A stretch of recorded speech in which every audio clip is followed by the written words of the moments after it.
Christian, bonsoir. Vous avez pu avoir accès à plusieurs rapports confidentiels du renseignement français qui montrent à quel point cet islam radical a réussi à s'implanter en France à un seuil qui est même qualifié de critique. Critique, vous avez raison Jean-Charles. Les islamistes ont tissé leur toile en France depuis les années 70. Alors il y a 4 mouvements qui sont jugés à la fois très actifs et très dangereux. Les frères musulmans, les salafistes, le tablir et le mouvement turc cher à Erdogan.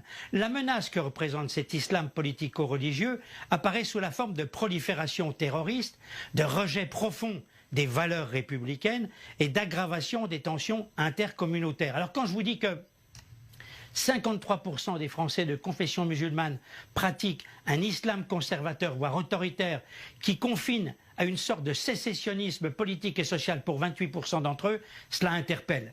La pieuvre islamiste étend ses tentacules dans des domaines névralgiques comme l'éducation, le monde de l'entreprise, les lieux de culte, les salles de sport et Internet. Le mouvement le plus dangereux, le plus structuré, le plus influent, est celui des frères musulmans. Il contrôle de très nombreux lieux de culte et a un quasi-monopole sur la formation des imams.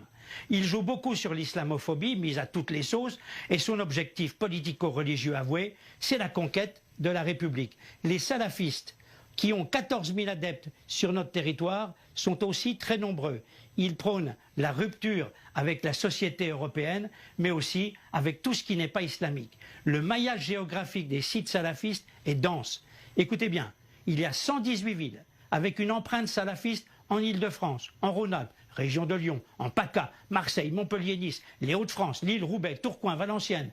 Les mosquées sont majoritairement dirigées par des imams d'origine étrangère, algérienne, tunisienne, turque, voire égyptienne, à Argenteuil, à Limay, à Nice et à Cannes. Vous voyez, et c'est pas terminé. Alors Christian, qu'est-ce qui vous a le plus frappé justement à la lecture de ces rapports?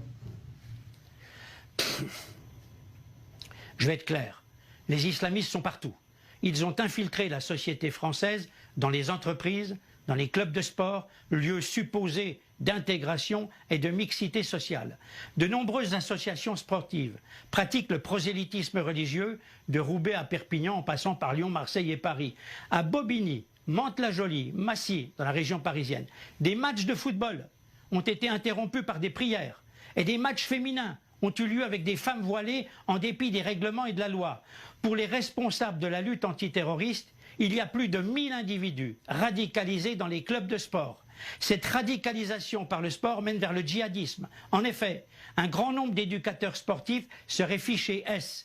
27% des radicalisés dans les clubs de sport manifestent leur adhésion à des causes djihadistes.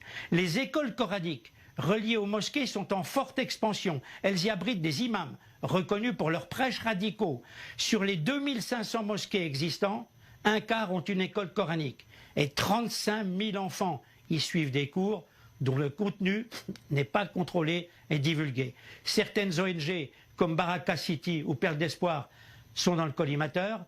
Une anecdote concernant les cafés aux mains d'islamistes.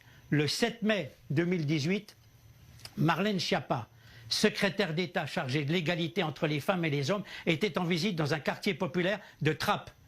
Elle s'est vue interdire l'accès à un café sous prétexte qu'il était interdit aux femmes. J'ai envie de vous dire, où va la République? Et en quelques mots, Jean-Charles, je terminerai par la présence sur notre sol de 700 000 Turcs, dont 200 000 seraient en situation irrégulière. 150 des 300 imams en France sont turcs.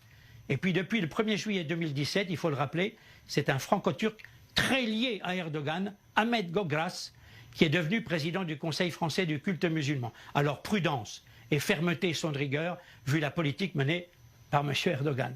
Merci Christian Mallard, consultant diplomatique.